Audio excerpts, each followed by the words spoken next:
ಕಸ ವಿಲೇವಾರಿ ಮಾಡೋದು ಒಂದು ಸವಾಲಾಗಿದೆ. ಇದರಿಂದ ಸಿಲಿಕಾನ್ ಸಿಟಿ ಗಾರ್ಬೇಜ್ ಸಿಟಿಯಾಗಿ ಮಾರ್ಪಾಡಾಗಿದೆ.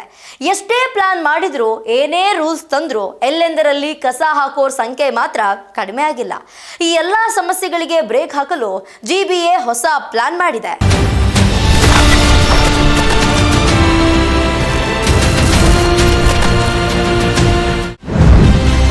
ಕಸ ವಿಲೇವಾರಿ ಸಮಸ್ಯೆಗೆ ಜಿಬಿಎ ಪರಿಹಾರ. ಇನ್ನು ಮುಂದೆ ರಾತ್ರಿಯೂ ಬರಲಿದೆ ಕಸದ ಗಾಡಿಗಳು. ಹೌದು, ಗ್ರೇಟರ್ ಬೆಂಗಳೂರು ಪ್ರಾಧಿಕಾರ ಎಷ್ಟೇ ಕ್ರಮ ಕೈಗೊಂಡ್ರು ಸಿಲಿಕಾನ್ ಸಿಟಿಯ ರಸ್ತೆಯಲ್ಲಿ ಕಸದ ರಾಶಿ ಕಂಡೇ ಕಾಣುತ್ತೆ. ಪ್ರತಿ ಏರಿಯಾ ಕ್ಲೀನ್ ಆಗಿರ್ಬೇಕು, ಗಬ್ಬೆದ್ದು ನಾರ್ಬಾರ್ದು ಎಂದು ಏನೇನೋ ಪ್ಲಾನ್ ಮಾಡಿದ್ರು ವರ್ಕೌಟ್ ಆಗಲ್ಲ. ಕಸ ವಿಲೇವಾರಿಗಾಗಿ ಮನೆ ಬಾಗಿಲಿಗೆ ಗಾಡಿ ಹೋದ್ರೂ ಜನ ಮಾತ್ರ ರಸ್ತೆ ಬದಿಗೆ ತಂದು ಕಸ ಹಾಕೋದನ್ನ ಮಾತ್ರ ಇಂದಿಗೂ ಸಹ ಬಿಟ್ಟಿಲ್ಲ.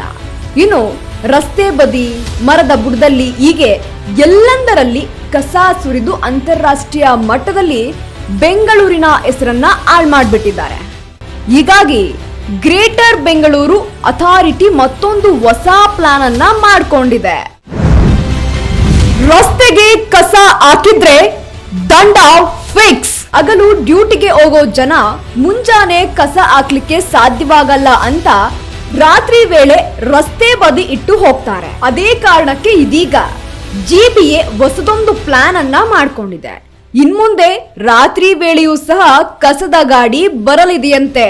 ಈಗಾಗಲೇ ಸರ್ಕಾರ ಕೂಡ ಹಲವಾರು ಕ್ರಮಗಳನ್ನ ಕೈಗೊಂಡಿದ್ದು, ಕೆಲವರು ಮಾತ್ರ ತಮ್ಮ ಬುದ್ಧಿಯನ್ನ ಬಿಡುವಂತೆ ಕಾಣ್ತಾ ಇಲ್ಲ. ಇದೀಗ ಅಂತವರಿಗಾಗಿ ಹೊಸ ನಿಯಮವನ್ನ ಕೈಗೊಂಡಿದೆ. ಬಿಬಿಎಂಪಿ ಈ ಹಿಂದೆ ಹಲವಾರು ಸಮಸ್ಯೆಯನ್ನ ಎದುರಿಸಲು ಕಠಿಣ ಕ್ರಮವನ್ನ ಕೈಗೊಂಡಿತ್ತು. ಇದಕ್ಕೆ ಸಂಬಂಧಿಸಿದಂತೆ ಇದೀಗ ಜಿಬಿಎ 3 ಕೋಟಿಗೂ ಅಧಿಕ ದಂಡ ವಸೂಲಿ ಮಾಡಿದೆ ಎನ್ನಲಾಗ್ತಾ ಇದೆ.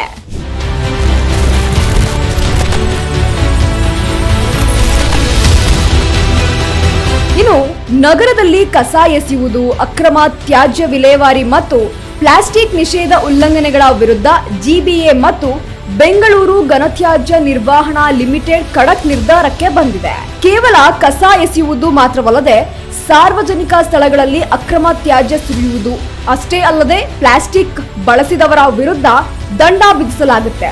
ಆ ಪ್ರಕಾರ ಒಟ್ಟು 3.6 ಕೋಟಿಗೂ ಅಧಿಕ ದಂಡ ಸಂಗ್ರಹವಾಗಿದ್ದು 82,000 ಉಲ್ಲಂಘನಾ ಪ್ರಕರಣಗಳು ದಾಖಲಾಗಿದೆ ಎನ್ನಲಾಗ್ತಾ ಇದೆ. ಆದ್ರೂ ಜನ ಮಾತ್ರ ರಸ್ತೆ ಬದಿ ಕಸ ತಂದು ಹಾಕುವುದನ್ನ ಮಾತ್ರ ಇಂದಿಗೂ ಸಹ ಬಿಟ್ಟಿಲ್ಲ. ಗಾಡಿಗೆ ಕಸ ಹಾಕದೆ ರಸ್ತೆ ಬದಿ ಕಸ ಹಾಕ್ತಾ ಇದ್ದಾರೆ. ಹೀಗಾಗಿ ರಾತ್ರಿ ವೇಳೆಯೂ ಸಹ ಕಸದ ಗಾಡಿ ಕಳಿಸುವಂತಹ ಪ್ಲಾನ್ ಅನ್ನ ಮಾಡಿಕೊಂಡಿದೆ ಜಿಬಿಎ.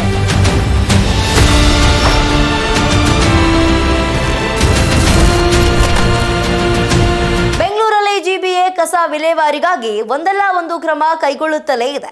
ಈವರೆಗೆ ಕಸ ವಿಲೇವಾರಿಗಾಗಿ ಹಲವಾರು ಕ್ರಮಗಳನ್ನ ಕೈಗೊಂಡಿದ್ರು.